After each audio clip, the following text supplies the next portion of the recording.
Hey everybody, this is chapter 8 of Peter Drucker's Max Shachtman and His Left. Uh, this is chapter 8, titled To the Right.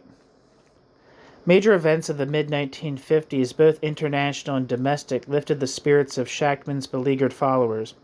Internationally, the danger of a Third World War receded. Ferment and uprisings in Eastern Europe gave new hope for anti-Stalinist revolutions, and Soviet leader Nikita Khrushchev's 1956 admissions about Stalin's crimes shook the world communist movement. In the United States in 1955, the reunification of the Congress of Industrial Organizations was the American Federation of Labor, with the American Federation of Labor cemented the strength of the union movement at its peak, and the civil rights movement cracked U.S. society's monolithic facade and made possible a new beginning for the left. The Hungarian Revolution of 1956 gave Shachtman hope that Stalinism had entered its decline, and democratic socialism was beginning its resurgence. In the aftermath of the Hungarian Revolt, Stalin's successor Nikita Khrushchev pushed forward with a program of, quote, de-Stalinizing, end quote, the Soviet Union, restoring the rule of law, sharing the benefits of economic growth with workers, and trying to streamline and decentralize economic planning. Shachtman was convinced that communist efforts at self-reform would fail. Shachtman said that no communist leader could afford to ally with rank-and-file workers in a decisive confrontation with the bureaucracy. That decentralization without full democratization would destabilize the economy, and that trying to distribute political power more broadly would unleash conflicts that would force a reconcentration of power at the top. Shachtman saw the democratization of U.S. society advancing more smoothly and swiftly. The union movement went from strength to strength. The mid-1950s were the high point of U.S. unionization levels. Independent socialists hailed the 1955 reunification of the AFL and CIO, saying that it was based on acceptance of the CIO's principles. Although the AFL went into the merger with 64% of union members in its ranks to the CIO's 20%. AFL unions had adopted many of the CIO's structural innovations and organizing tactics. At the same time, U.S. democracy's most glaring failure, the segregation and disenfranchisement of African Americans in the South, was challenged directly and decisively. Shachtman was enthused about the civil rights movement from its beginning with the 1955 Montgomery bus boycott. Shachtman came to see civil rights activists as labor's key allies. Shachtman built his ties to the civil rights movement particularly through African American socialist Bayard Rustin, who emerged by 1956 as a key Northern organizer in support of Martin Luther King Jr.'s Southern movement. De-Stalinization, the AFL-CIO merger, and the civil rights movement gave new prospects to the left, but they enabled Shachtman to glide further to the right. Though he would insist for the rest of his life that he had found the keys to Marxism in his era, he was recutting the keys as he went along. In the early 1950s, Shachtman had spoken, written, and acted as a left wing, though no longer revolutionary socialist. By the late 1950s, Shachtman said that he was looking for, quote, an opening to the right, end quote. In the early 1960s, Shachtman moved into the mainstream of U.S. social democracy. Although the independent socialists announced in 1957 that the time of, quote, triumphant Stalinist expansion, end quote, was over, end quote, the resurgence of world socialism, end quote, had begun, Shachtman's new optimism had little in common with his old revolutionary dreams. Instead, Shachtman felt that the working class now had leisure to regroup its forces and wend its way slowly, even circuitously, toward power. Socialists needed, quote, time in which to persuade, to clarify, to mobilize, to assemble the largest and strongest possible host, end quote, Shachtman said. Shachtman wanted to build surely, guarding against the slightest compromise with the authoritarian wrong turns of the past. Shachtman said that communism had, quote, postponed the socialist agenda by perhaps 100 years, end quote. Shachtman placed his hopes on a Fabian strategy, on preventing the spread of Stalinism and preserving democratic space in capitalist society until someday the working class would aspire again to power. He took heart from the fact that the disintegration of Stalinism seemed to be happening faster than the disintegration of capitalism. Marxism told Shachtman that, quote, the fate of the world will not be decided in the Congo, in Egypt, in Brazil, or even India, end quote, whose economies were too weak either to sustain capitalism or to create socialism, but in West Germany, Britain, and the United States. In these advanced capitalist countries, Stalinism had been, quote, utterly if not definitively crushed, end quote. In West Germany, Britain, and several other countries, democratic socialist ideas had captured the imagination of masses of working people. In the United States, democratic socialists had survived McCarthyism and found an honorable, if marginal, niche in the unions. Shachtman was confident that democratic socialism would reemerge as an alternative to the United States, thanks particularly to a spreading web of connections that his followers were weaving to trade union leaders. In the late 1940s and early 1950s, Shachtman had regretfully accepted that there was no longer an organized left-leaning rank and file in the unions. Shachtman had accepted that the more progressive union officials would have to stand in for, quote, the labor movement, end quote, until a new generation of activists grew up. By the late 1950s, Shachtman no longer talked regretfully about the old activists or hopefully about new ones. Shachtman treasured every follower who got a union staff job and every sign that he had influence on union leaders. He welcomed his followers taking more staff jobs with the United Auto Workers.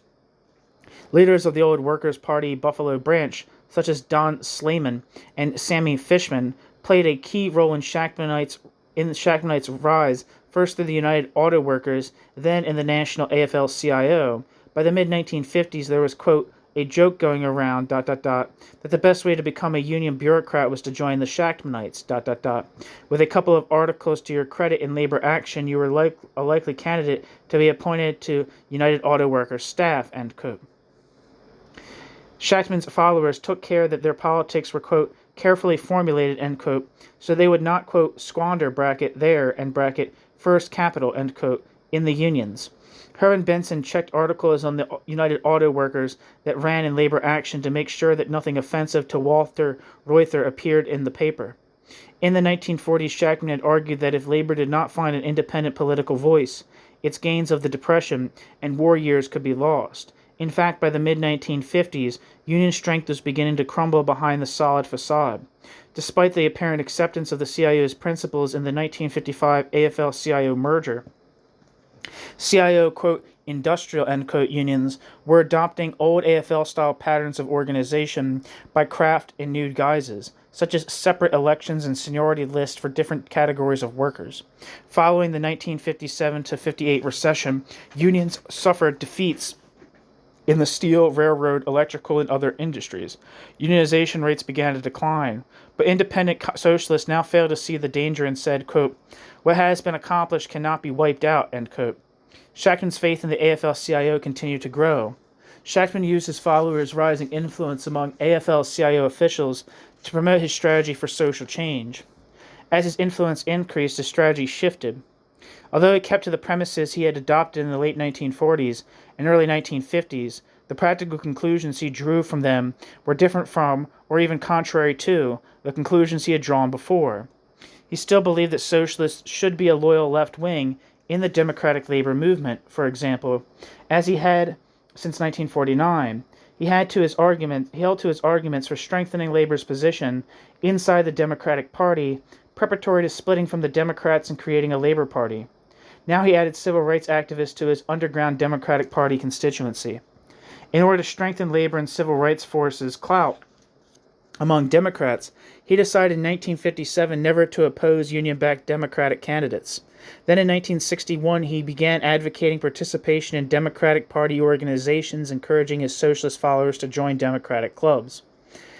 Shachtman advocated, quote, realignment, end quote, mobilizing a progressive network to claim sole ownership of the Democratic Party for the labor, civil rights, liberal, and peace movements and drive out pro-business, segregationist, and urban machine Democrats.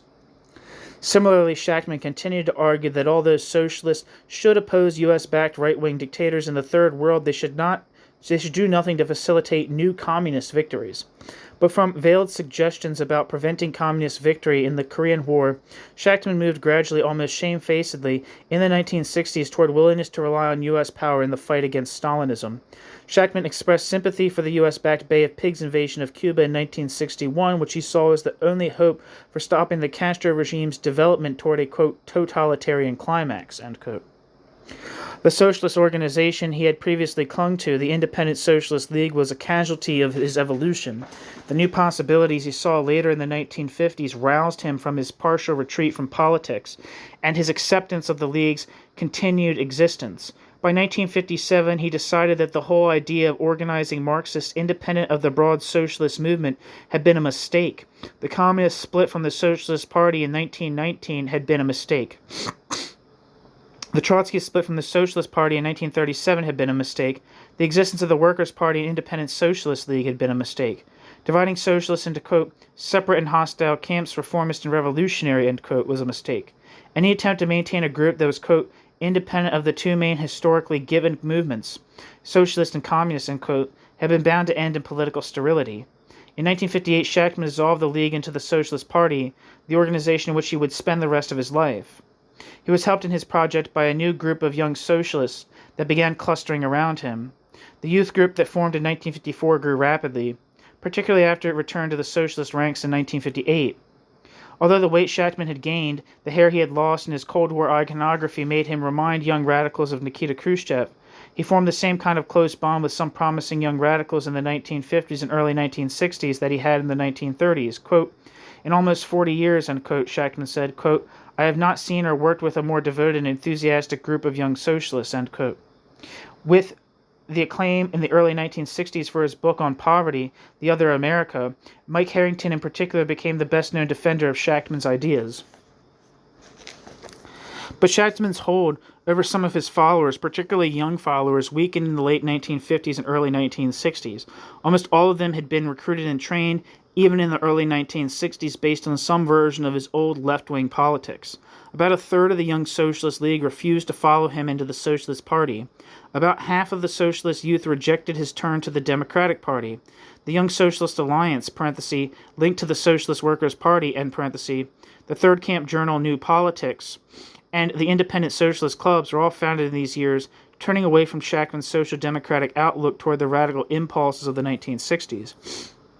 Shachtman raged against the people who refused to follow his lead and carried on without them.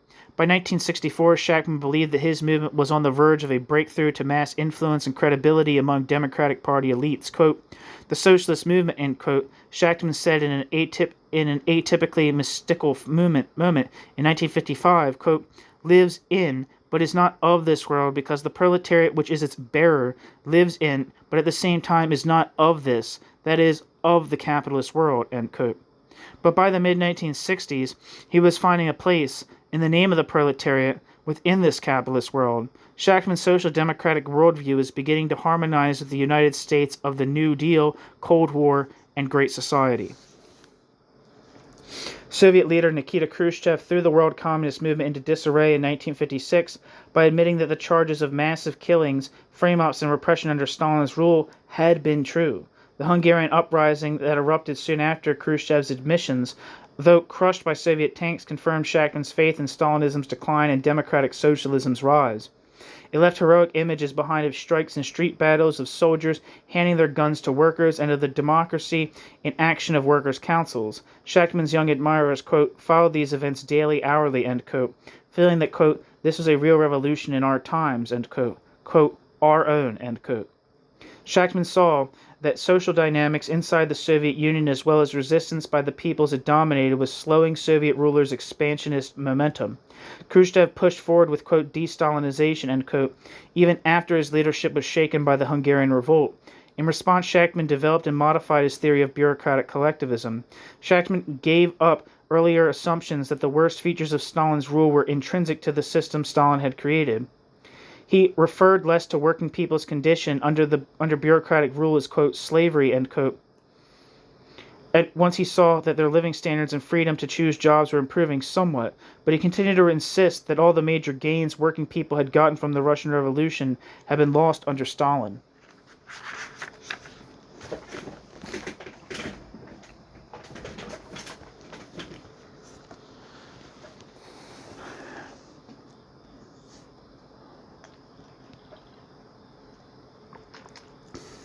Shachtman made predictions about the limits to Khrushchev's reform program, with Mikhail Gorbachev's later, more drastic but more short-lived effort to reform largely bore out. He foresaw that a communist leader who tried to soften single-party rule would face strong opposition from the Soviet military and bureaucracy, be unable or unwilling to devote power to working-class institutions, and end by concentrating power in his own hands in his doomed attempt to reform the system from above. Shachtman had no patience with European and U.S. analysts who saw Khrushchev's reforms as a smooth one-way road to democracy. Shachtman saw de-Stalinization as an effort to resolve contradictions that would not go away, the contradictions between the bureaucracy and the working class and between different groups of bureaucrats. The attempt to resolve these contradictions was bound to send the regime back and forth between decentralization and re-centralization of the economy, appeasement and repression of the people, liberalization and tightening of social life, broadening and concentration of decision-making power. Shachtman predicted that with each swing of the pendulum, the bureaucracy would be less able to make the mechanism of its rule work. A new Soviet working class was emerging, a new force in Soviet society. The working class that had made the Russian Revolution had been decimated in the war of 1918 to 21. The working class that had begun stumbling to its feet in the 1920s had been knocked down again by Stalin's terror and by the mass of proletarianized peasants that had crowded in on it from all sides during the breakneck industrialization. But by the time Stalin died in 1953, the industrial workforce, many times larger than ever before, was becoming more cohesive and conscious. It was, quote, a new, vastly more numerous and compact, more self-confident and demanding mass than any working class in Stalin's days, end quote, Shachtman said. Many of Khrushchev's reforms, such as efforts to put more and better consumer goods in the market and allow workers more freedom to change jobs, were attempts to appease this more demanding working class. As working people became aware of how much richer Soviet society was than it had been a generation before, they had recognized that Khrushchev was doling out to them only a fraction of the wealth they had created. Pressure for change from working people was made more effective by pressure from sectors of the ruling bureaucracy that also wanted reforms, Shachtman said. Demands from reform-minded bureaucrats acted as a, quote, transmitting mechanism, end quote, for pressures from below. Bureaucratic discontent had its own sources. Bureaucrats, too, had suffered from Stalin's purges.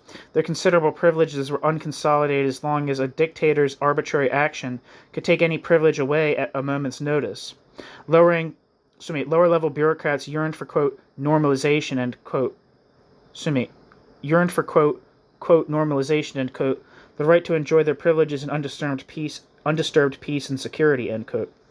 The bureaucracy was also grudgingly coming around to Trotsky's argument that some measure of democracy was an economic necessity. Factory managers suffered from, quote, too intensive, too monopolistic, too disruptive intervention in all spheres of economic life, end quote, by the secret police. Quote, the pores of the Russian economy are choking with bureaucracy, end quote, Shachtman said. Khrushchev fired almost 1 million officials in 1953 to 57 and called for firing 500,000 more in an attempt to clear out the pores. Efforts to reform the system in a way that would keep workers quiet, bureaucrats satisfied, and the economy running ran into contradictions right away. Keeping bureaucrats happy meant more than anything else making them feel secure.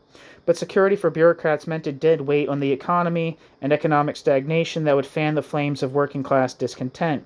By the late 1950s, Khrushchev's popularity in the ranks of the ruling elite was beginning to fade as his reforms interfered with bureaucratic stability. He responded by making more gestures that would attract popular support against the disgruntled bureaucrats. Economic decentralization fit into his political agenda. Quote, decentralization and despotism are not mutually exclusive, end quote, Shachtman said. Quote, atomization is often the essential precondition for the preservation of despotism, end quote. Khrushchev's liberalization went together with a steady concentration of power in the General Secretary's own hands. He eliminated opponents, Beria in 1953, Malenkov in 1955, Molotov in 1957, and strengthened his power through the 1950s and early 1960s. Khrushchev's replacement by Leonid Brezhnev in 1964 flipped the coin of unresolvable contradictions onto its other side. Brezhnev put an end to Khrushchev's purges and gave bureaucrats the security of tenure they wanted. He allowed power to be spread somewhat more widely, but Khrushchev's policies of social liberalization and economic reform were reversed. Censorship and repression of dissent worsened. The Soviet economy went into such a period of decline that after his death, Brezhnev's reign was known as the, quote, period of stagnation, end quote. To Shachtman, these changes were proof that no bureaucratic regime could represent a genuinely popular alternative for the Soviet Union. Collective leadership had its limits even under Brezhnev. Shachtman argued that the bureaucracy was forced to limit discussions and democratic decision-making even within its own ranks because discussion could open, quote, cracks in the monolithic structure through which the masses can so easily pour, end quote. Completely collective self-rule for the Soviet bureaucracy was a utopia. Stalin's autocracy was only an extreme manifestation of the system's inherent trend towards concentration of power. The bureaucracy needed a, quote, supreme arbiter, end quote. Each time one supreme arbiter died or fell, there was a strong tendency for a new one to emerge. The endless litany of calls for collective leadership from every Soviet leader, including Khrushchev and Brezhnev, did nothing to reverse this tendency. Shachtman pointed out that Stalin in the 1920s, like Khrushchev in the 1950s, had eliminated each of his major adversaries by portraying them as power-hungry and himself as, quote, mild, humble, quiet, a simple man, end quote, who only wanted collective leadership. Once all rivals were eliminated, the cloak of humility was discarded. Shachtman was led to exaggerate the permanence and extent of repression and tyranny in Soviet society, partly by a certain one-sidedness in his own theory, and partly by his fondness for blood-curdling images. As late as 1955, Shachtman insisted that, quote, incessant warfare, end quote, against the people, end quote, police terror, end quote, were permanent features of Soviet life. By 1961, Shachtman admitted that he had been taken unaware by the extent of Khrushchev's liberalization. Quote, the rule of open and brutal terror, the regime of bloodbaths has been ended, end quote, he said. But he always said that there were limits beyond which bureaucratic reforms would not go. However many economic concessions the bureaucracy made, however loose its control over intellectual and social life became, it would not willingly give up its hold on power, which was crucial to its privileges and existence. Nothing but a popular upsurge would win genuine democracy from the regime. Quote, because the minute it is granted, is the beginning of the end of totalitarian bureaucratic rule, end quote. Although economic backwardness had been essential to Stalin's counter-revolution, economic progress would not undo peacefully and legally what had been accomplished by violence. On the contrary, economic progress without political upheaval would strengthen the regime, not weaken the regime. Quote, an ulcer, which may have been produced in the first place by untidy eating habits, cannot, after it has developed beyond a certain point, be eliminated merely by changing these habits, end quote. Shachtman said, quote, surgical methods are required, end quote.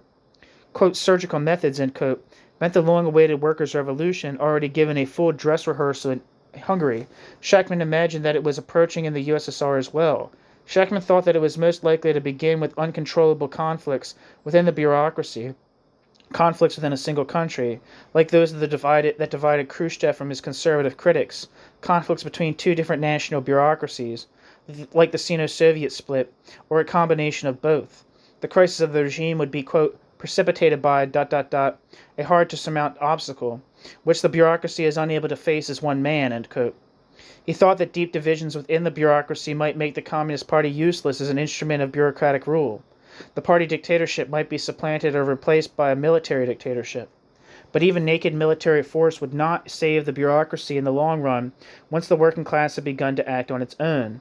Soviet workers would eventually, quote, speak with the voice of the revolution whose aim it is, in the forgotten but ever timely words of Marx, to establish democracy, end quote. Shachtman's prediction of workers' uprisings against Stalinism were vindicated several times in the 60s, 70s, and 80s, though not in the USSR itself. In Czechoslovakia in 1968 and China during the Cultural Revolution, uprisings began as Shachtman had foreseen. The accompanying conflicts in communist leaderships mobilized masses of people outside the party beyond one faction or another. The comparison of Czechoslovakia to the Cultural Revolution is a big, big mistake.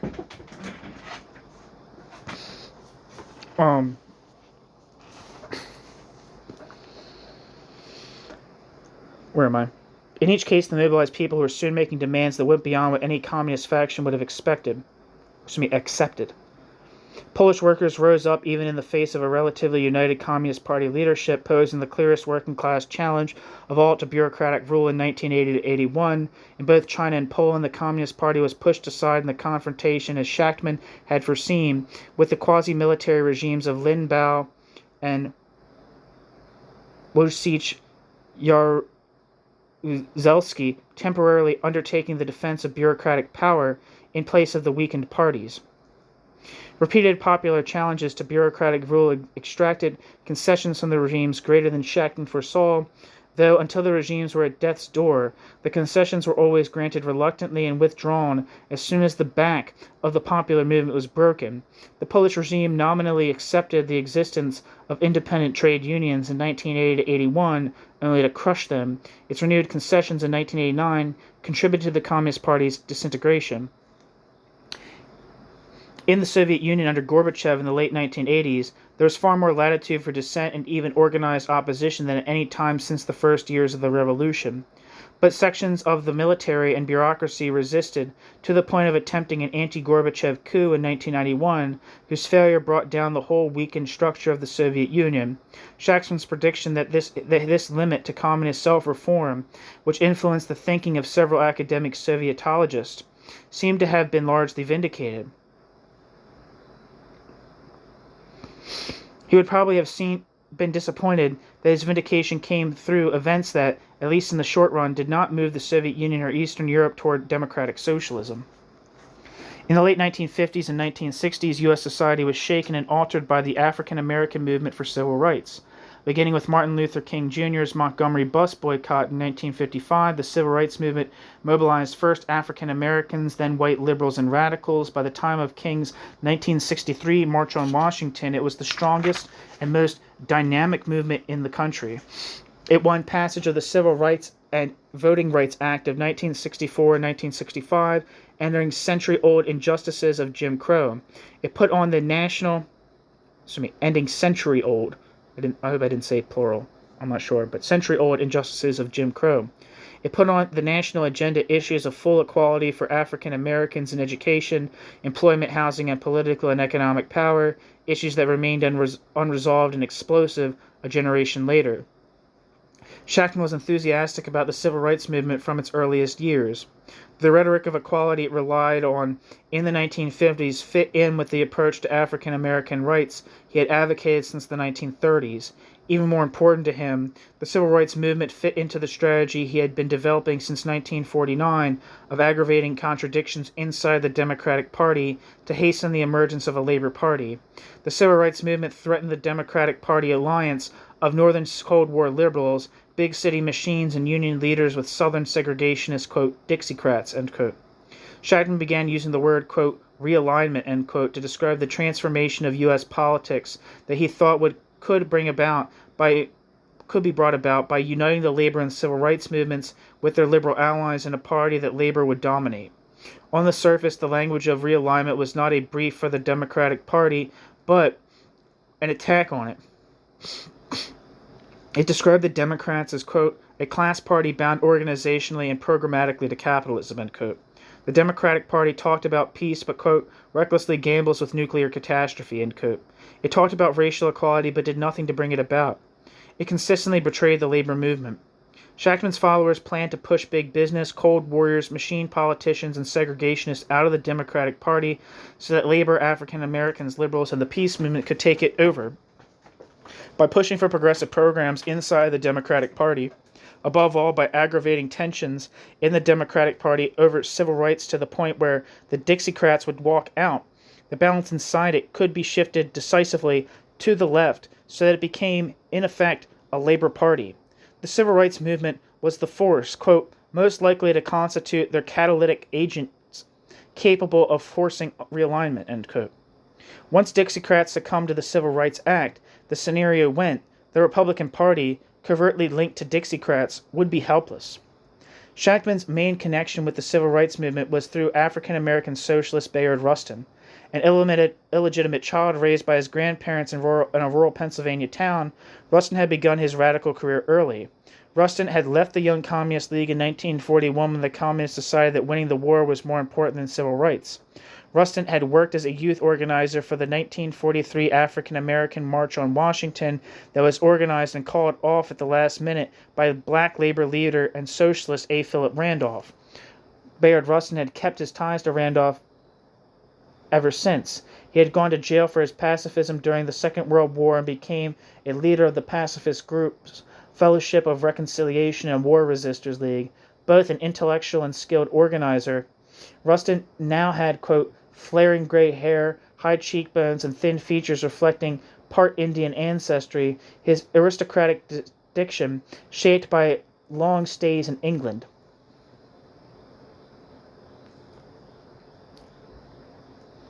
End quote.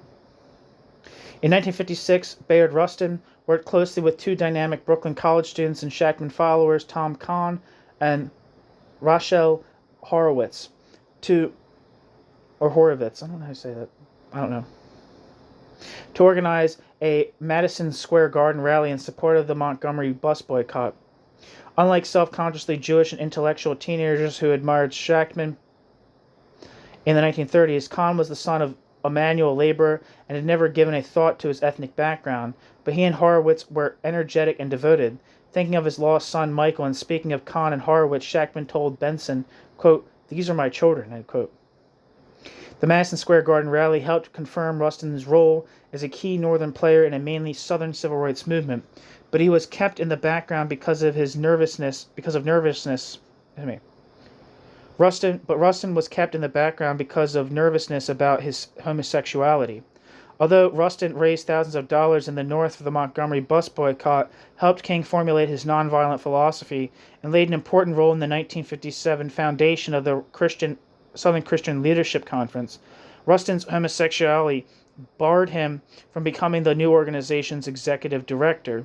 Uneasiness about his sex life among pacifist ministers like King and A.J. Must, who had been Rustin's mentor, helped pull Rustin away from his earlier pacifist friends, even his close gay socialist and pacifist friend David McReynolds. Kahn became Rustin's lover and brought Rustin closer to Shachtman. That's interesting. I have a piece by Tom Kahn on this channel about Max Shachtman. Shachtman was not much of a sexual liberationist. Anti-gay jokes were part of his repertory. But he was no moralist either. Shachtman never let sexual issues interfere with political loyalty or friendship. Under Shachtman's leadership, independent socialists were relatively tolerant of gay members by 1950 standards as long as gays kept their, quote, private lives, end quote, private. Rustin's role in the civil rights movement made him an important person for Shachtman, whatever Rustin's sexuality. Mike Harrington later remembered that Kahn, Horowitz, and he would take Rustin along with them in the late 1950s to Shachtman's house in Floral Park for drawn-out strategic discussions. Sometimes the five of them would have telephone conference calls to discuss tactical issues that arose. Increasingly, the subject of these meetings and conference calls was events inside the Democratic Party. Shachtman had gone about as far as he could go in the 1950s in trying to disrupt the Democratic Party from the outside. By the decade's last years, Harrington said, quote, "We had not yet come to the notion of joining the Democratic Party, but we were certainly heading for that pretty fast." End quote. After independent socialists accepted Shachtman's proposal in 1954 to back labor candidates in Democratic primaries, he decided that supporting labor candidates was not enough. There were almost no such candidates, and opposing other Democrats could antagonize union leaders who supported them. He proposed in 1957 that independent socialists not oppose labor-endorsed candidates. Since labor routinely endorsed Democrats, after 1957, he would rarely oppose Democrats in general elections. He would continue to root for his kind of Democrats, however, pro-labor and pro-civil rights Democrats against the rest. The 1960 election convinced Shachtman and his circle that their kind of Democrat was still on the party's sidelines. In one of their conference calls, they decided to organize marches on both parties' conventions to put pressure on both Republicans and Democrats, a tactic that became traditional on the left. They saw the eventual Democratic nominee, John F. Kennedy, as a cold warrior who owed his political career to his right-wing millionaire father. Shachtman decided that more trouble had to be made inside the Democratic Party. In 1961, Shachtman said that his friends should, quote, immediately get into the Democratic reform clubs, end quote. Some of his followers drew back from the consequences of his strategy, but he pushed on. He urged his loyalists to put the policy, quote, into practice, and nobody can stop us from doing that, end quote. Liberal Democratic reformers battling against Tammany Hall and other old-time Democratic machines welcomed their new allies, who could draw on decades of experience in organizational infighting. Shachtman's followers quickly won influence and offices in the Democratic Party apparatus. They came to believe that they were creating a political force that would take over the Democratic Party and then the country. They kept making new contacts, new allies, new recruits.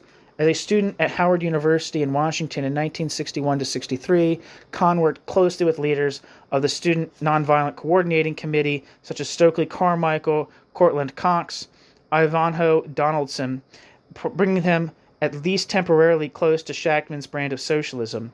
In November 1963, he helped organize a Student Nonviolent Coordinating Committee conference that included Rustin, Norman Thomas, and young socialists, as well as a top AFL-CIO official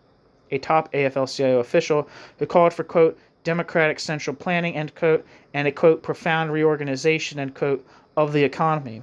The Shachtmanites thought, quote, our dream of political realignment in America was about to come true, end quote. Even the Kennedy administration seemed to be crawling in the direction of reform, spurred onward by the civil rights movement and influenced by anti-poverty writers like Harrington. Martin Luther King Jr.'s 1963 March on Washington was a watershed. Once the administration saw how large the march was bound to be, Kennedy gave it his presidential blessing. Organizing the march solidified Bayard Rustin's ties to Shachtman's circle. Rustin credited Shachtman's, quote, unwavering support, end quote, with persuading him not to resign as march organizer in the face of right-wing attacks on Rustin's homosexuality.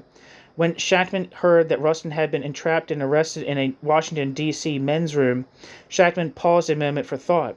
Then Shachtman started sketching out over the phone a statement defending Rustin, quote, with the tones, of Southern Baptist ministers, quote, we as men of the cloth, as Christians who believe in human redemption, end quote. A. Philip Randolph, who Kahn doubted had ever, quote, used a bathroom or needed to eat or any of the other things that the rest of us have to do, end quote, was also, quote, totally above this foolishness, end quote, and would not hear of Rustin's leaving. The march was the biggest civil rights demonstration that had ever taken place in the United States. It gave Shachtman a chance to lay out his realignment strategy to the civil rights movement at a speech after the march. He spoke of the socialist dream, implicitly likening it to King's dream, quote, our greatest of all dreams, the dream of a golden age of brotherhood, of all men and women marching without fear, with head up, without hunger, without ignorance, without war, with pride in each and pride in all, and with the confident dignity that is appropriate to the human animal, end quote. He hailed the march as an embodiment of socialist dream. Quote, not because we invented this movement, not because, we, led this movement, we did not, but because its triumph is our triumph, as it is that of all people who cherish freedom, democracy, and human equality. Every achievement in this fight for human rights is, as we see it, a milestone on the road to that complete socialist democracy, which is at once our ideal and our political goal, end quote. He explained that achieving the dream would require a labor civil rights alliance against the Dixiecrat Republican coalition, quote, one of the most poisonous roots of the evil in this country, end quote. Dixiecrats dependent on the South's one-party, all-white political system were the only reason the Republicans had any power left, he said. An alliance between African Americans and labor could end Dixiecrats' power.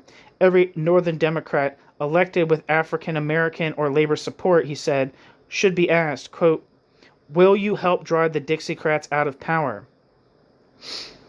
Are your promises about liberalism, just so many nice words, end quote.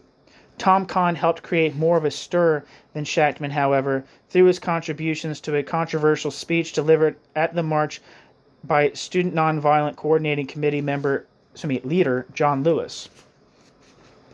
The speech's radicalism upset moderate civil rights leaders so much that they objected to Lewis's delivering it at all. Kahn's most notable contribution was the line, quote, if any radical social, political, and economic changes are to take place in our society, the people, the masses, must bring them about, end quote.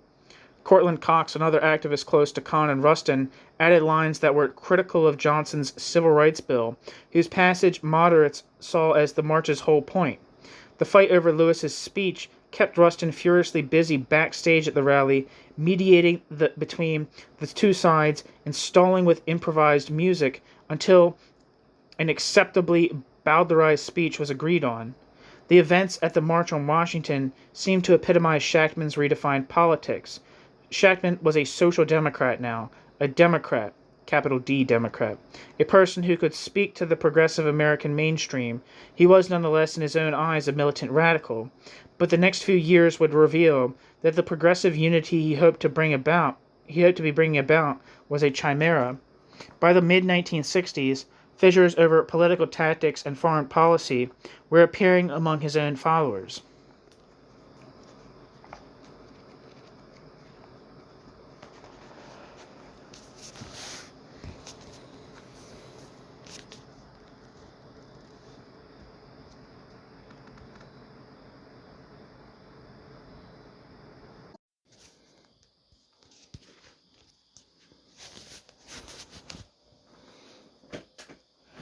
In the late 1950s, Shachtman settled accounts with the Leninist tradition he had defended warmly for 30 years with the qualifications for another 10.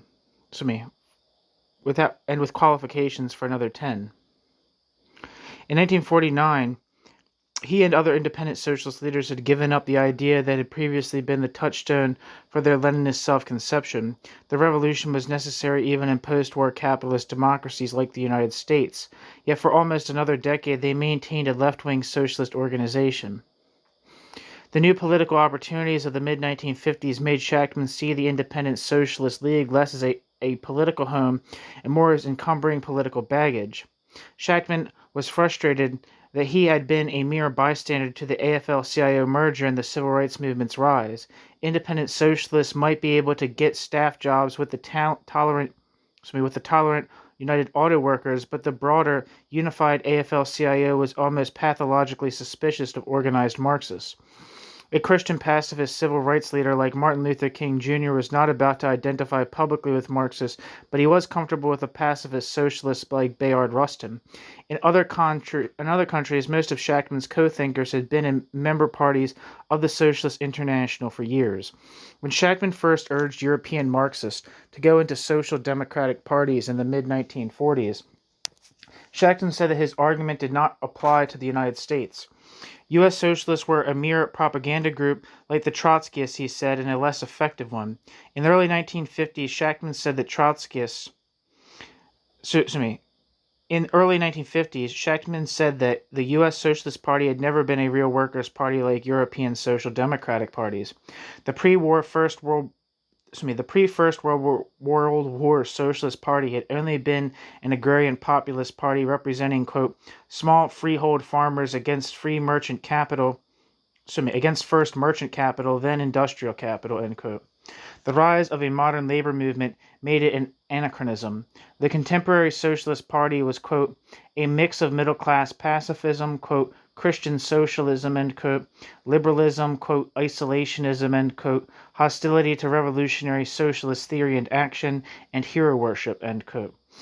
But in 1956 to 57, Shachtman changed his mind. He made new ties with socialists like Rustin. He recalled his reluctance to break with the Socialist Party in 1937.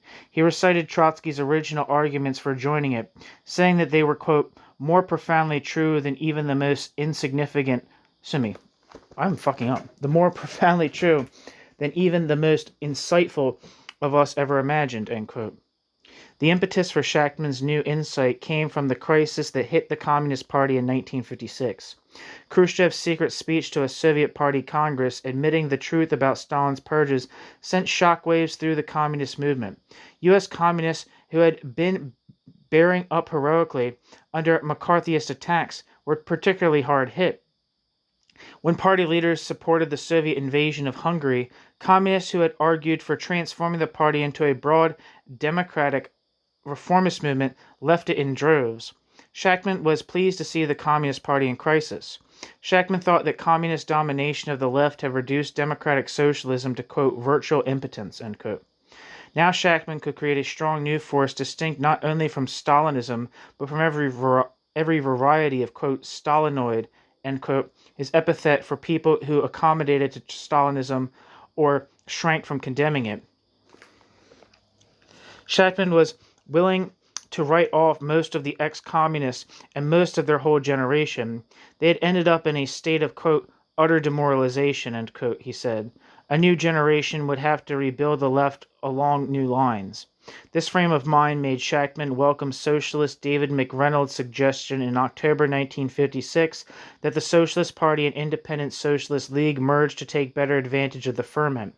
Shachtman had few illusions about the socialist organization, which barely functioned, but its anti-Stalinist credentials were in order. Its name and image were less threatening than that of any other socialist organization to leaders in the labor unions, civil rights movement, and Democratic Party. By combining socialist respectable image and independent socialist skills, Shachtman hoped to dwarf everyone else on the left. In preparation for dissolving the Independent Socialist League into the Socialist Party, Shachtman swept out of the way Leninist ideas about organization that made some socialists reluctant to take him in. Although left-wing socialists like McReynolds were ready to welcome independent socialists into the party, right-wing socialists were extremely hostile toward Leninism and unwilling to have any kind of Leninist in their organization.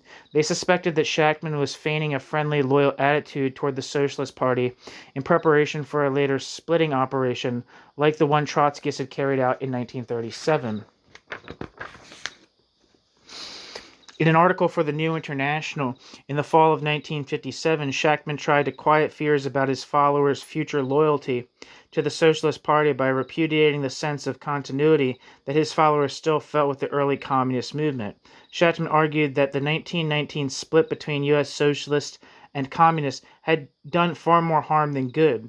He pointed out how wrongly U.S. communist ideas had been, the refusal to work in the AFL, their prejudice against electoral politics, their belief that revolution would be the act of a minority to create the dictatorship of minority.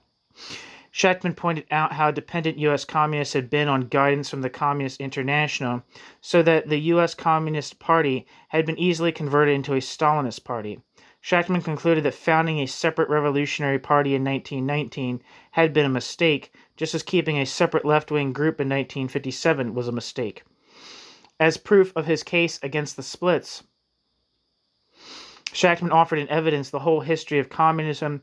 U.S. communists had done, quote, magnificent and, quote, work organizing the unemployed in the CIO, fighting for African American rights, Shachtman said, but all their achievements could have been made with, quote, tenfold better results, end quote, by a, quote, broad united socialist party, end quote. Since U.S. capitalism was strong, and the labor movement had made its peace with capitalism, setting up a small revolutionary group had only emphasized its isolation. Even the Russian Revolution could have been made better with a united socialist party without the Bolsheviks ever having split from the Mensheviks, he argued. A situation like that in 1917, in which socialism was a real possibility, was, quote, marked precisely by the rapid decline of the self-confidence, the influence, and the power of compromisers of all kinds in the labor movement, end quote.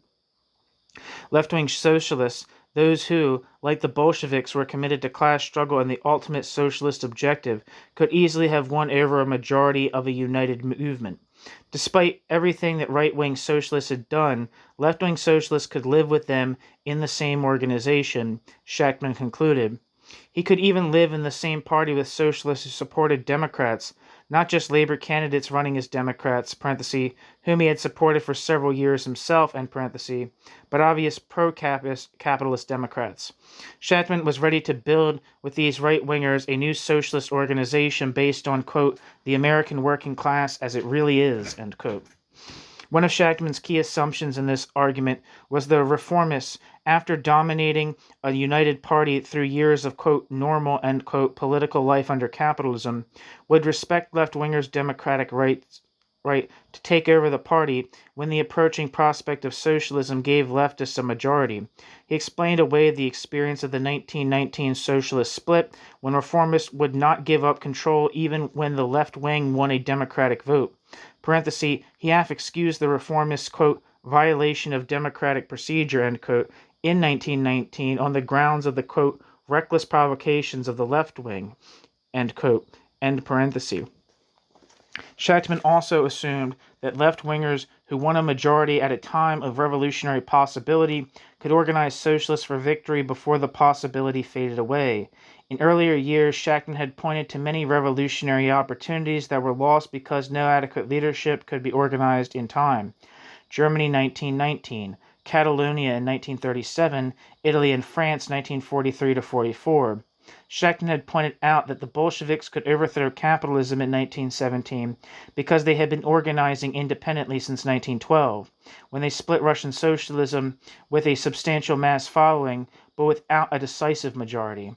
Marxists learned from the Bolshevik experience that socialists need to prepare in advance for, quote, abnormal, end quote, situations, times of crisis and opportunity, when the rulers of society are caught off balance and the ruled are ready to risk radical change. Marxists came to believe that only, quote, abnormal, end quote, situations reveal the truth about capitalism's instability and unworkability. Shachtman was giving up this understanding for the idea that socialism could emerge smoothly from, quote, normal, end quote, capitalist life, an idea that has been disproved many times by supposedly socialist governments working by, quote, normal, end quote, capitalist states. Francois Mitterrand's France is only one recent example. Socialists elected to administer capitalist states naturally tend to preserve the capitalist system on which their administrations rest. The splits of 1919 to 21 rested ultimately on the premise that socialism would require every country to get rid of the existing capitalist army, bureaucracy, and parliamentary institutions and replace them with a more truly democratic system created from below. The premise led to the corollary that socialists who saw this necessity had to organize themselves well in advance to prepare for the change before they had convinced a majority of working people. Shachtman decided in 1949 that the premise no longer applied to the United States. Constitutional, relatively peaceful transitions to socialism had become possible, Shachtman said, and the British Labour government pointed the way. Now in 1957, Shachtman said that communists had always been, quote, wrong on the dogma of Soviets and armed insurrection as the only road to power, end quote. Shachtman now saw peaceful legal politicking as the road to power in capitalist democracies. Shachtman's willingness to abandon Leninism explicitly and publicly helped make possible Shachtman's entry into the Socialist Party. Shachtman told Norman Thomas, quote, the Independent Socialist League does not subscribe to any doctrine called Leninism, end quote. Although Shachtman still said that the Russian Revolution was a socialist revolution and Stalinism was a betrayal of it, these questions were, quote, primarily of historical importance, end quote. What mattered for the present was the independent socialists belonged in the Socialist Party and Socialist International.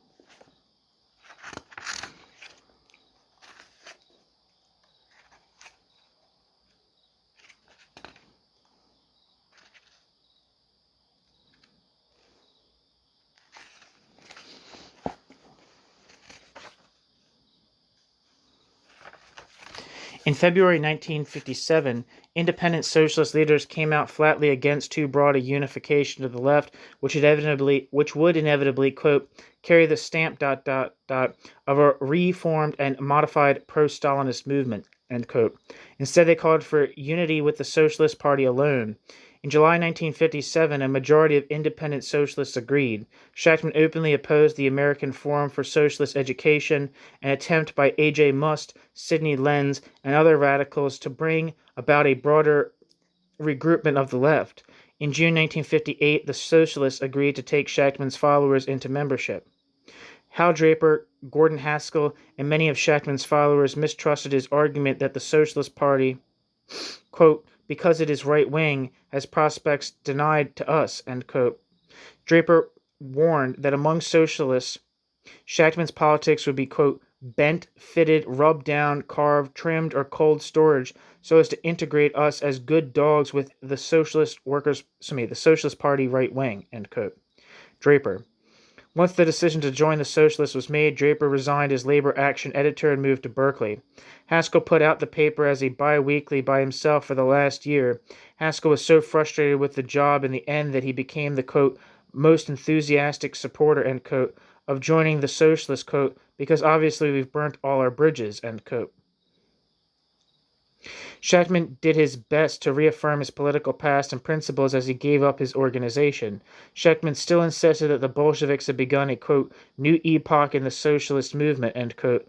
In at least one respect, their adherence to class struggle and their practical demonstration that capitalism could be overthrown. One and only one old communist idea remained valid, he said, quote, the idea of a working-class socialist party completely independent of the capitalist class, of capitalist politics and capitalist ideas, with a program and activity based upon the principle of the class struggle. That theory does not die, and it should not die, for if it is not kept alive, socialism will never come to life, end quote. In hindsight, this was Shachtman's last goodbye to the left-wing socialism he had clung to for a decade. Shachtman's lack of clarity about the political transition he was making helped ensure that major political battles would take place not only about joining the Socialist Party, parenthesis, about a third of the Young Socialist League refused to follow Shachtman into the party, instead creating a new Young Socialist Alliance linked to the Socialist Workers Party, end parenthesis, but inside the United Organization as well. These battles helped make the Socialist Party less of a home than a battleground for the rest of Shachtman's life. Faction fights convulsed the group in the 1960s, firstly in the early 1960s over whether to adopt Shachtman's realignment strategy, then in the late 1960s over how to interpret and implement it. Several independent socialist leaders decided from the beginning that they would have to keep the left-wing Third Camp Socialist tradition alive outside the Socialist Party. In 1960, Julius and Phyllis Jacobson prepared to publish an independent Third Camp magazine, New Politics. They assembled a board that included Draper and prominent socialists such as Norman Thomas. Shachtman viewed the project as a threat to his own project in the Socialist Party. At first, Shachtman tried to charm them out of the idea, inviting them over to dinner for what Julius Jacobson later described as, quote, one of the strangest evenings we ever experienced, unquote, complete with large quantities of food, hugging, cheek-pinching, and, quote, baldy and side-splitting, end quote, jokes. When this gambit failed, Shachtman tried to convince Thomas to withdraw as a sponsor of the magazine and convince the Socialist National Committee not to give this suspect publication the Socialist mailing list. One incredulous socialist pointed out that New Politics founders included not only some of Shachtman's longtime associates, but the Socialist Party's Manhattan organizer, Phyllis Jacobson. Inside the Socialist Party, factional battles undermined the progress that Shachtman had made working in a broader organization with a broader audience. For example, Joe Weir, the University of Chicago student who took over the Socialist Party-linked Young People's Socialist League in 1960, was just the kind of quick-witted, theoretically minded follower Shachtman was used to. Weir was, quote, enthralled, end quote, when he heard Shachtman speak on the Russian Revolution, saying years later, quote, I learned more that night than I had any other night in my life, end quote. Under Weir's leadership, the Young People's Socialist League grew to 1,000 members by 1962. But Joel Weir could not stomach Shachtman's new social democratic politics. Weir and other Young People's Socialist League leaders formed a, quote, Labor Party faction, end quote. They denied that Shachtman's forays into democratic politics were compatible with any genuine independent politics. Being a little involved with Democrats, they said, was like being, quote, a little bit pregnant, end quote. A group of young Cold War-minded Shachtman loyalists led by Tom Kahn and Horowitz opposed Weir. In the left-wing-led Student Peace Union, which drew more than 5,000 students to its 1962 Washington action against nuclear testing, Shachtman supporters fought a running battle for control that drove many members out of the group and led to its dissolution in 1964. In 1964, Shachtman's young critics gave up on him and the Socialist Party. Weir left New York and moved to Berkeley, where he joined an independent socialist club led by Draper. The Young People's Socialist League's gains of the early 1960s were almost all lost, and it began virtually from scratch in 1964. Meanwhile, independent socialist clubs grew up in other cities, moved far to the left later in the 1960s, and in 1969 came together to form the Third Camp Revolutionary Socialist Group, International Socialists. For the rest of his life, Shachtman insisted that the U.S. Socialist Party and its counterparts abroad were the movement on the left, with, quote, real political possibilities, end quote. Quote, the sole serious alternative to the futile and futureless parties of the status quo, end quote. Shachtman and Barsh reaffirmed their allegiance to the Socialist Party in May Day and Labor Day greetings they sent year after year to its newspaper, but he gave little attention to building it as an organization. Instead, he used it as a platform to reach the people who commanded his interest, union and civil rights leaders, and to expound his new social democratic outlook. In 1961, Shachtman gathered 20 years' worth of major articles from the New International into a book called The Bureaucratic Revolution. One of the articles, written in 1950, originally attacked Social Democrats for tolerating the, quote, dying capitalist regime, ... That is the particular contribution which the Social Democrats make to the new barbarism, ... The workers need a life buoy to carry them out of danger from the foundering ship of capitalism, and the Social Democrats throw them the anchor. We are revolutionary socialists. We are democratic socialists. We are not social democrats, end quote. Many of the articles in the Bureaucratic Revolution were edited to read somewhat differently for publication in 1961, without any hint to readers about the changes. The sentence, quote, that is the particular contribution which the Social Democrats make to the new barbarism, end quote, was omitted. For example, the phrase, quote, and the Social Democrats throw them the anchor, end quote, became simply, quote, and not the anchor, end quote. And the phrase, quote, we are not Social Democrats, end quote, was, as Draper might have said, quote, carved, trimmed, or cold storage, end quote. Quote, we, end quote, had changed our minds. Shachtman found himself in sharp disagreement with others in the Socialist Party over international as well as domestic issues in the 1960s. In 1961, Shachtman courted controversy with other socialists as Shachtman faced a new challenge to his worldview, the Cuban Revolution. In this controversy, as in others to come, anti-communist trade unionists had first called on his loyalties and determined his stand. Unlike any earlier revolution that overthrew capitalism, Fidel Castro's had neither communist nor trade union roots. His July 26 movement began as a middle-class democratic movement to get rid of Fulgencio Batista's dictatorship. Yet its victory in January 1959 replaced not only Batista's government but the entire Cuban army and state with a new force born in the guerrilla war. In its first months in power, the movement nationalized 2,000 businesses and expropriated all big landed estates, including the 40% of the best sugar land that belonged to U.S. citizens. The Cuban government took over U.S. oil refineries in June. The United States reacted by putting an embargo on Cuban sugar and all the banks and all remaining U.S.-owned companies in October. It was headed for conflict with the U.S. government, which began preparing an invasion of the island in March 1960. In 1959 and 1960, Shachtman took no stand on the Cuban Revolution. When the Socialist Party discussed it early in 1961, he said nothing.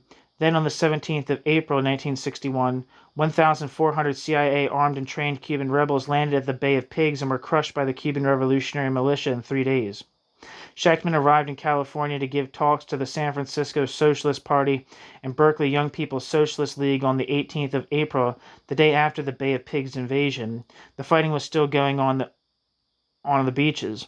Without knowing how the battle would turn out, Shachtman had to take a public stand. Shachtman chose to express strong sympathy, if not open support, for the counter-revolutionaries who had invaded Cuba. Shachtman suggested more openly than ever before that U.S. power could be used to promote democracy in the Third World. The first assumption Shachtman started from was that there could be no permanent revolution and no socialism in Cuba, just as there could be no socialism in any country without a full-fledged industrial working class. The best possible outcome for Cuba was a, quote, middle-class democratic revolution, end quote. If this democratic revolution was impossible, he told his listeners, quote, I can do nothing and you can do nothing, and the Latin American people can do nothing, end quote. Fortunately for Cuba, a moderate democratic revolution had been precisely the program of the July 26 movement, quote, land of the peasants, freedom in general for the people, end quote, quote, modernization of the economy, end quote, an end to all the, quote, monstrosities, end quote, Cubans endured under Batista. Shachtman added that after his 1959 victory, Castro had made a start on this program, making major achievements surprisingly quickly. Castro would be remembered as the July 26 movement's, quote, hero and leader, end quote. By 1961, however, Castro's conception of a democratic revolution had diverged from Shachtman's in several crucial respects. Castro had not held elections. There had been a, quote, narrowing down of democratic rights and possibilities, end quote. Castro did not share Shachtman's belief that, quote, democracy is not possible in any form, bourgeois democracy, or socialist democracy without free trade unions, end quote. Worst of all, Shachtman said the Cuban government was increasingly in communist hands. Shachtman did not say that Castro was a communist, but Castro was not a conscious anti-Stalinist, and that was a fatal failing. The Cuban communists, quote, a trained, disciplined force which had no order, has no other to contest with, instantly and immediately and rapidly occupies the important positions, military, political, cultural, trade union, everything you want, end quote. Shachtman said, the Cuban Revolution was moving toward, quote, a totalitarian climax, end quote. If Castro defeated the invasion, the democratic revolution was doomed. Shachtman concluded, if the Cubans rallied behind Castro because they hated the United States, they would acquiesce in the victory of communism. But the revolutionary forces were not all on Castro's side. Among the invaders were Cuban trade unionists who had fought the Batista dictatorship but had been ousted from the unions after the revolution. Shachtman had met some of them and thought that they were, quote, good stout working-class fighters, end quote. There were also people who had fought with Castro in the July 26 movement who were opposed to the growth of communist influence. These dissidents and unionists were not fighting for a dictator like Batista. They were a spontaneous movement made up of, quote, revolutionary Democrats running the gamut from conservative Democrats to extreme left-wing Democrats, end quote. Shachtman's sympathies were with them. Shachtman was not so naive as to picture the invasion force as consisting entirely of good trade unionists and disillusioned Democrats. Shachtman admitted that the State Department and the CIA were involved with the invasion. Shachtman expected them to push for, quote, a turning back of the wheel, end quote, to a dictatorship like Batista's. The president of the invaders' Revolutionary Council, Jose Cardona, was Washington's man. Shachtman's solution was for socialists to push the U.S. government for a different kind of foreign policy, a democratic foreign policy. Shachtman called for economic aid to Cuba so it would not have to rely on Moscow for help. Shachtman called for evacuation of the Guantanamo Bay base. Above all, Shachtman called for, quote, hands off Cuba, an absolute refraining from any attempt to dictate to the Cuban people by American force, which is an outrage against democracy, end quote. But, quote, American force, end quote, meant to Shachtman, quote, a force that is not Cuban in any way, which is purely mercenary, which reaches the most extreme and obvious form so that even the biggest dunderhead in the world can see it, end quote. The Bay of Pigs to him was not, quote, American force, end quote. Shachtman denied that the rebels had done anything wrong in taking arms from the United States. Revolutionaries had the right to take arms from capitalist governments in a, quote, liberation war, end quote, he said. He pointed to the Irish rebels who accepted German aid in 1916 and the anti-fascist resistance fighters who had accepted U.S. and British aid in 1943 to 45 with Marxist approval. Shachtman denied that victory for the invasion would necessarily mean another U.S. puppet regime in Cuba. If Cardona had State Department backing, Shachtman said, so what? Quote, you can't buy much beer with that in Cuba, end quote. Shachtman was willing to bet a nickel that if the invaders overthrew Castro, the trade unionists and Democrats he favored would have more, quote, inherent power, end quote, than, quote, Cardona and the social forces that he represents, end quote.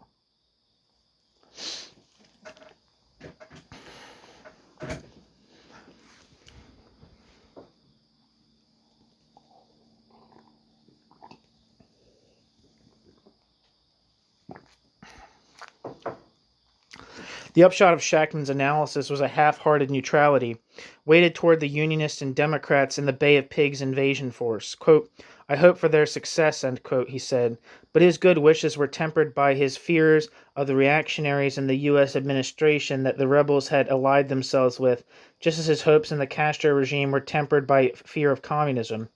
Shachtman's inclination in the end was, quote, not to approve, not to condemn so much, but to try to understand how this tragic situation has unfolded, end quote.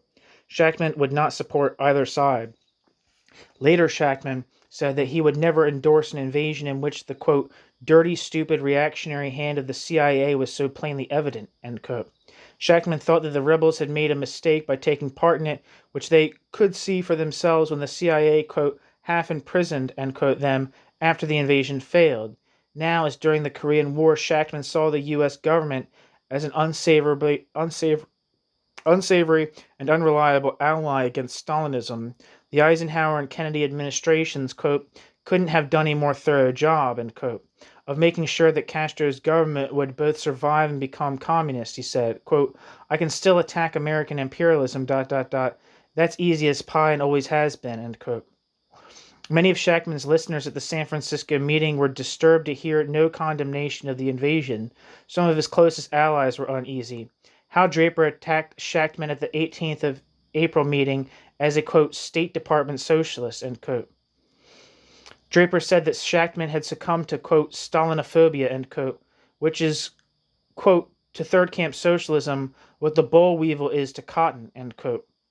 Draper denied that the invasion force was independent, casting scorn on Shachtman's analogies. The presence of trade unionists and Democrats within it meant nothing. The white armies in Russia in 1918 to 21 had included trade unionists, Democrats, even socialists. The night after Shachtman's 18th of April speech, the Young People's Socialist League disinvited him as their speaker in Berkeley the next day and replaced him with Draper. Shachtman never forgave the Berkeley group and never forgave Draper. Shachtman's feelings of hurt and betrayal compounded his stubborn defense of his stand. Quote, "I did not condemn the invasion, and damned happy am I," end quote, he said, quote, "that I did not fall into that Stalinist cum Stalinoid trap," end quote. Shachtman had in fact painted an essentially false portrait of the invasion force. The facts about how it was organized, how it was trained, and where its money came from showed that it was under effective U.S. government control. If the invasion had succeeded, the social weight of Cuban trade unions, on which Shachtman had staked his nickel, would not have counted for much against the enormous military and economic power that enabled U.S. rulers to dominate Cuba for most of the 20th century. Shachtman believed that the Unionists and Democrats among the Bay of Pigs invaders were the best representatives of the Cuban Revolution, but popular reaction in Cuba to the invasion showed that a majority of the Cubans who were willing to fight for national independence and against capitalism stood behind the militia that defeated the invasion. As in Yugoslavia and China, Cuba's anti-capitalist regime was homegrown and therefore less unpopular originally than the East European dictatorships. Unlike in Yugoslavia or China, no decisive break between bureaucratic and popular forces took place in Cuba in the 1960s, 1970s, or 1980s, despite the regime's repressive measures, purging the trade union leadership, sentencing dissidents to long jail terms, putting gay people in concentration camps. The Castro government showed its continuing confidence in its popular support after 1989, when it responded to loss of Soviet backing and new U.S. threats, not only by cracking down on dissent, but also by distributing weapons relatively widely, under strict bureaucratic control, to the Cuban population. By condoning U.S. intervention, Shachtman condoned the imposition, in the name of democracy, of a solution that most Cubans clearly rejected. Anti-communism had become a non-negotiable condition for being welcome in Shachtman's circle. This overriding anti-communism would cut him off from the student radicals of the 1960s who chose to be in solidarity with those in the Third World who resisted U.S. power under whatever banner. Students for a Democratic Society leaders, Tom Hayden and Al Haber, were among the first new leftists to run up against Shachtman in 1962. Tom Hayden and Al Haber's organization began its spectacular, if short, existence as the student group of the League for Industrial Democracy, a union-based social democratic organization that had added Shachtman to its board of directors. Mike Harrington represented the parent group of Students for a Democratic Society's 1962 Port Huron Convention and found the famous manifesto it adopted there insufficiently anti-communist. With Shachtman's agreement, the League's board locked Hayden and Haber out of their own group's offices. The incident foreshadowed Students for a Democratic Society's 1965 break with the League for Industrial Democracy and many other battles to come in the 1960s.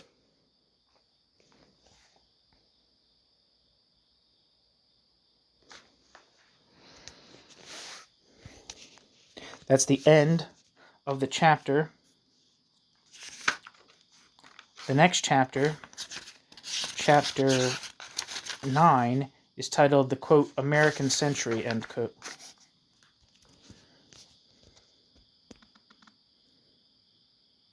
Thank you so much for listening.